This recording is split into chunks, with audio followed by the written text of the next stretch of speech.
Hello there, it's Cassie. Welcome back to my YouTube channel. The other day I showed a small haul of confetti from Tonic that I had bought, and I talked about a background that I had made using confetti and glitter.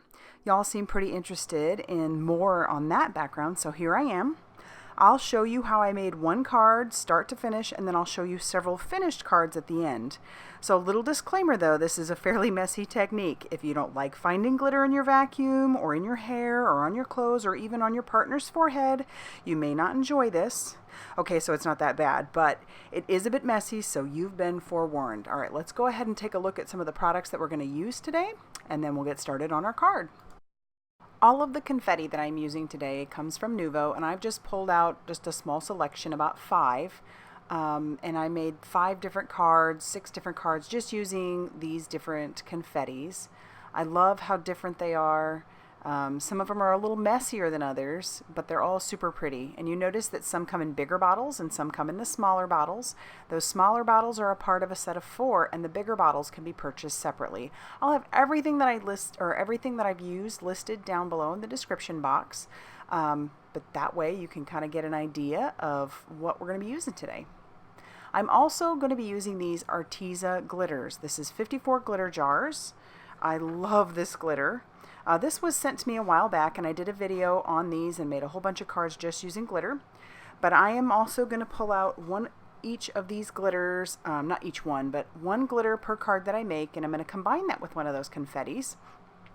But I like these glitters because there's 54 colors in this one. Some are UV reactive, and there's neon and holographic, and there's even one glow in the dark.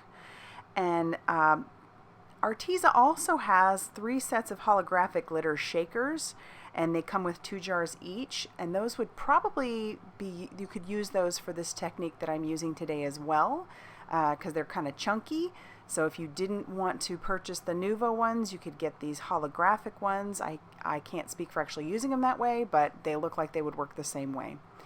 All right, so yeah, there's the glitter, there was the confetti, and now let's go ahead and get started on our card.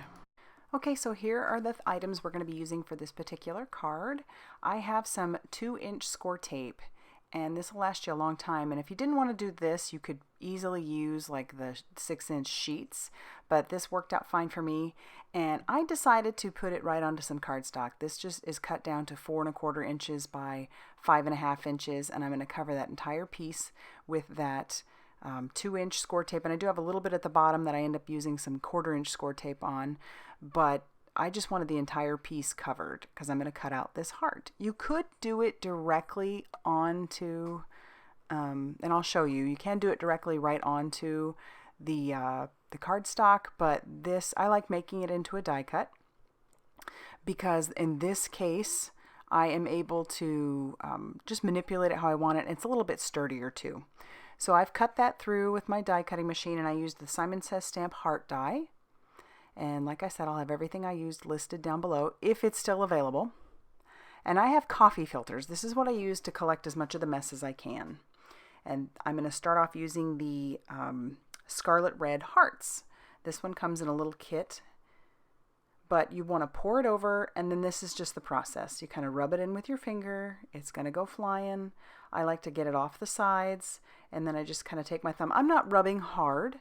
I'm kind of using my thumbnail just a little bit to get off the loose pieces, because that's what you want to do. You don't want a whole lot of loose. And you can tap it and you can rub it. And then eventually, keeping your release paper, you're going to use a bone folder, and you're going to really push down. That'll get some of those loose pieces off, and it'll also push down the pieces that were sticking up that can be pushed down. And then I'll rub off all the excess pieces, try and keep that into the coffee filter. This is what I'm talking about by having a little bit of a mess. It will stick places, but it really doesn't bother me. I'm a crafter, so I'm going to have loose glitter and confetti in different places, and it just doesn't bother me. So I'll just keep rubbing until I feel like it's fairly flush to the cardstock and the score tape. And then when I'm happy with that, I'll kind of flip it over and I'll peel off the next piece of release paper, and I'll hang on to that as well. And then I'll dump more. And then just repeat the same process. Just rubbing that all over, trying to make sure that I get it good and flush. And I'll take that release paper once again, and then I'll rub that with my bone folder as well. And then when you're done with that, you still want to make sure you hang on to that release paper because you'll need it once again for the glitter. So if you notice, we're going to have this really cool piece, and there's lots of white space still available. And so once you have it where you want it, and everything's flush to where it should be, that's what it's going to look like with lots of white space. So this is where the coffee filter also comes in. You can just kind of funnel that back into your container. And I'm using the same coffee filter, and I'm going to sprinkle, this is the neon pink Arteza glitter. I'm just sprinkling that all over. This is why I like the two cap openings to the glitter, because one I can sprinkle, the other I can pour, but I don't need a lot, so I'm just trying to sprinkle. And you're going to get some of that to come off still, so some of the hearts will pop off of there, and because they're big and I can see them, I'll just pick those out later, and then I can siphon that glitter right back into that jar once again. But as you saw, I used the release paper in a bone folder and pushed that into the Scor tape, making sure that that is good and in there. And then there you have this beautiful finished piece, and it's ready to go onto a card. This cardstock that I have, I don't even know what it is. It's from my stash. I think it's some form of like a confetti cream cardstock. And I scored that at 4 1/4 inches. So this is a top folding A2 size card, but I had trimmed this down to 5 1/2 inches by 8 1/2 inches and then scored it at 4 1/4 inches. I'm going to use the friend die from My Favorite Things. And I'm going to run some black cardstock through my Xyron sticker maker because I want to make these into stickers. I finally bought some more sticker paper because it's inexpensive, really. It's just kind of a pain. You'd rather spend your money on other things, but adhesive is super important. So I finally bought some, and then I'll peel off that backing paper, or the release paper on that, and then I'll just trim each of those down. And then I'm going to run the friend die through my Sizzix Sidekick. And then each of those friends that I'm cutting out, because I'll do it 3 times, will be a sticker, which is awesome. And now that they're all run through, I'll peel off the sticker paper on the one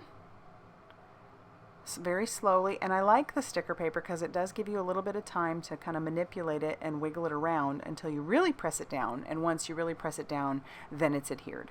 But, you know, you can kind of loosely stick it on there and manipulate it, and then you're good to go.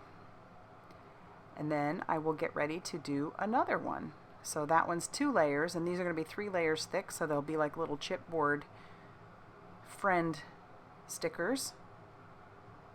And I love how that's turning out. Alright, now I'm going to adhere my die cut heart right onto my card base. I'm keeping all of my backgrounds very, very simple, just because I want those die cut confetti glitter backgrounds to really stand out. You could easily use some pattern paper or something like that, but I really like how this looks. It's simple, but yet those die cuts really pack a punch. I've grabbed out the My Favorite Things folded fishtail banner die, and I'm running that through some more of that confetti cream cardstock. And then I'm going to use a bone folder to fold over the edges, because it does have little creases where it should fold over. It gives you a little bit of a score line there. And then I'm also going to use some 1/8 inch Scor tape to make sure that those fishtail, the edges of the fishtail banners stay put. I want those to stick, so I'll use 2 pieces, front and back, and that'll get those to stay where they're supposed to stay.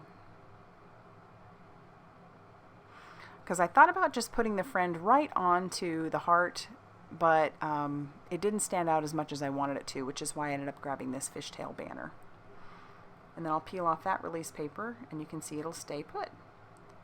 I decided I want a little bit of dimension, so I used the Brutus Monroe 16th inch foam tape just on the back there, and I'm peeling off that release paper, and I'll stick that down. And then I'll peel off the release paper on my friend sticker, and then that will be ready to be adhered to the banner. And then I do peel off the backing paper on the little dot of the eye, but I do use a little bit of liquid glue because I'm going to go ahead and stick this down onto the confetti part. it kind of gets lost, but if you actually had the hand in your card, or the card in your hand, you could tell. And that'll finish off the card. So let's go ahead and take a look at the other cards that I made. I just went crazy making cards.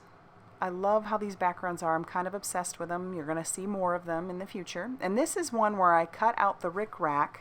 That rickrack isn't available anymore, by the way. It's by My Favorite Things. But I cut out that rickrack directly from the Scor Tape.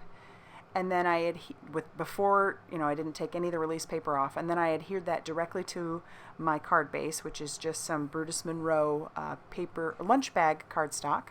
And then I used these Sweet Peach circles from Nuvo, along with some neon lemon glitter. I thought those were a very nice combo. The neon lemon kind of gets lost just a little bit because I didn't put this on white cardstock. I put it directly onto that craft cardstock. But I like the way that that looks. And then I use the Sending Hugs die from My Favorite Things, along with Simon Says Stamp's Messages for Every Day. This second card uses the it's an elephant card, which uses Elephant of Surprise by Heffy Doodle. And I use the Sunset Yellow Butterflies along with the Cyanine Blue Glitter right onto the Labels to Nestabilities. And I don't know if that's still available, but if it is, I'll have that link down below. And this is probably my favorite way to do it, is to color a little image and stick it right on top. I love how it's enough of a background, and those little butterflies are so stinking cute. Love it, love it, love it. And I have one other set of butterflies as well. This card uses the Waffle Flower Stitch Cacti. I don't know if that's still available. But I also used the Candy Pink Hexagons and the Neon Mint Glitter. That was a suggestion from my mom. And when I saw those two together, I thought, absolutely, I love, love, love how those two look on that paper. And that's your cactus or stitched cacti stamp. Isn't that pretty how that all turned out? Love it. So I ended up making very simple cards. Just those backgrounds really, I like how they really stand out. The next one that I made is a very elegant thanks, in my opinion. I just used a couple of strips, and I did these right on cardstock as well. This was some of the leftovers that I had, so I just cut those down to strips. And I used the Diamond Harlequin along with Champagne Gold Glitter. And it almost makes those Harlequin look pink. And then for the thanks, I die cut the word thanks right out of the Scor Tape and then covered that in glitter. I think that turned out really pretty as well. Super elegant thanks. This one might be my favorite. Well, I said that before about some other ones. But this one uses the Simon Says Stamp Dude die, and along with the Simon Says Stamp Messages for Every Day. I used some square nestabilities, and I cut those out and then used the turquoise stars along with the plum purple glitter. And that was a beautiful combination, in my opinion, as well. I love how that one turned out, just using square dies. And there's the dude die. I've used that one before. Such a neat, I don't know, just a neat card. I'm not sure who I'll send it to. But it ends up being a pretty nice little thank you. And then you saw my final card. So let's go ahead and take a look at all the cards that I did make using this little confetti glitter combination background. I would love to know if you had a favorite of these. If you liked this video, go ahead and hit the like button. If you liked the technique, go ahead and let me know that in the description box down below. And subscribe if you haven't already done so. And as always, thank you so much for stopping by.